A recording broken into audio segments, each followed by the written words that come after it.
Hello friends, तो हम बात करते हैं हिस्ट्री यूपी बोर्ड क्लास 12 के जो नोट्स हैं। तो हमने फर्स्ट और सेकंड पार्ट हमने कंप्लीट करवा दिया है। अगर आपको देखना है तो आप जाकर देख सकते हो। अब यहाँ से हम पार्ट 3 स्टार्ट कर रहे हैं, ठीक है, जो कि है दक्षिण के राजा और सरदार।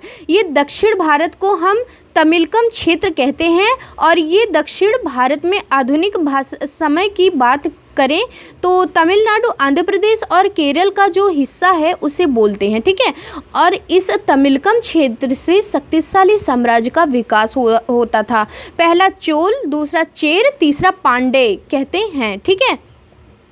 इसको आप साम्राज्य कह सकते हैं या फिर सरदारी बोल सकते हैं, ठीक, जहाँ पर सरदारों का शासन चलता था, ये भी हम कह सकते हैं। सरदार कौन होता था, अब ये क्वेश्चन बन रहा है। तो सरदार एक शक्तिशाली व्यक्ति हुआ करते थे, विशेष अनुष्ठान कार्यों को संपन्न करते थे, युद्ध के समय लोगों को संगठित किया करते थे, विवादों को सुलझाने का काम भी किया करते थे, भेंट वसूलने का काम भी किया करते थे। अब दक्षिण भारत के इतिहास के बारे में जानकारी प्राप्त करने का सबसे महत्वपूर्ण स्रोत तमिल संगम ग्रंथ है, ठीक है। अब बात करते हैं संगम का अर्थ क्या होता है। तो संगम का अर्थ होता है मिलाओ, संगम साहित्य और तमिल भाषा।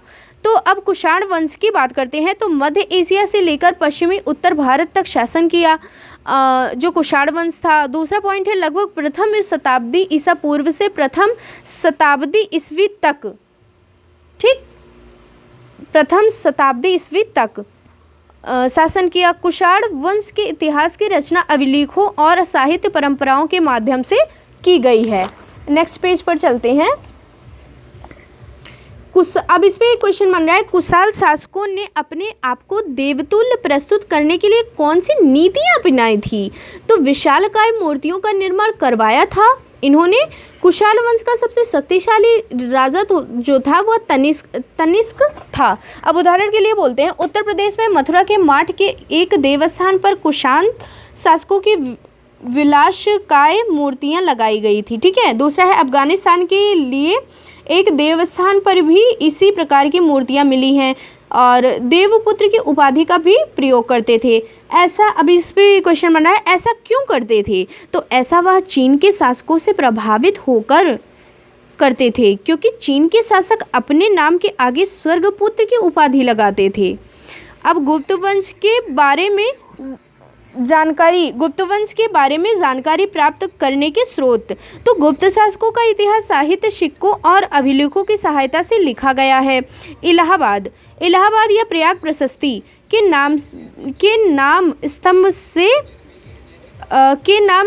के नाम से जानते हैं। अब बात करते हैं प्रयाग प्रशस्ति। तो ये जो प्रशस्ति है इसका अर्थ होता है जो किसी की प्रशंसा में लिखी जाती है। ये एक ऐसा स्रोत है जिसमें से हम गुप्त वंश के बारे में बहुत सारी जानकारी प्राप्त कर सकते हैं। प्रयाग प्रशस्ति में समुद्रगुप्त की उपलब्धियों का वर्णन किया है तथा इसकी रचना हरिसेन ने की थी, जो कि समुद्रगुप्त के राज्य कवि थे। और गुप्त वंश का जो सबसे शक्तिशाली शासक था वो समुद्रगुप्त था, ठीक है। तो जनता में राजा की छवि, अब ये इस हेडिंग पर आते हैं। तो उपज बढ़ाने के तरीके पे बात करते हैं। तो पहला है लोहे के हल का प्रयोग हुआ करते थे उपज बढ़ाने के तरीकों में। दूसरा है कुदाल का प्रयोग हुआ करता था, इसका इस्तेमाल पहाड़ी इलाकों में हुआ करता था, ठीक है। सिंचाई के साधनों का निर्माण हुआ करता था। सिंचाई के इन साधनों का निर्माण राजाओं द्वारा तथा पूंजीवती लोगों द्वारा किया जाता था। अब दूसरी हेडिंग आ रही है खेती के इस्तेमाल का नया तौर तरीका क्या था, ठीक है। प्रभाव पर बात करते हैं। तो सामाजिक असमानता में वृद्धि थी, जमींदारों ने छोटे किसानों का शोषण करना शुरू कर दिया। अब भूमिदान की बात करते हैं। जमीन का दान, भूमिदान क्या होता है, जमीन का दान होता है। तो भूमिदान के कारण की बात करते हैं।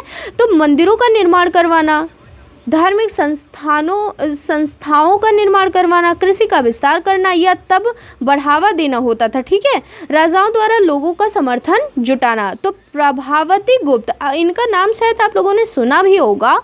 तो चंद्रगुप्त द्वितीय की पुत्री थी, कौन थी, प्रभावती गुप्त। इन्होंने भूमिदान किया था।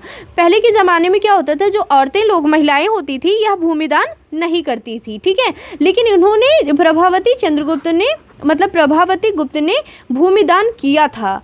इनका विवाह वकाटक वंश का एक राजा था नरेश रुद्र सेन के साथ, ठीक है, वेरी हाईलाइट पॉइंट है, ऐसे कर लीजिएगा, के साथ हुआ था। महिला होते हुए भी इन्होंने भूमि दान किया, जो कि धर्मशास्त्र के विरुद्ध, उसके नियम के विरुद्ध था। बल्कि ये था कि पुरुष ही केवल भूमि दान कर सकते थे, महिलाएं नहीं कर सकती थी, लेकिन इन्होंने महिला होते हुए भी भूमि दान किया। ठीक है, तो अब चैप्टर समाप्त हो गया। तो सेकंड चैप्टर हम इसी पर स्टॉप कर देते हैं, क्योंकि अब आगे सेकंड चैप्टर नहीं है, आगे अब थर्ड चैप्टर स्टार्ट हो रहा है। तो थर्ड चैप्टर हम नेक्स्ट वीडियो में बोलेंगे, बताएंगे। तो अब सेकंड चैप्टर यहीं पर स्टार्ट होता है। तो प्लीज़ इसे ज़्यादा से ज़्यादा लाइक, सब्सक्राइब कीजिएगा और कमेंट भी कीजिएगा। ठीक है, ओके, बाय।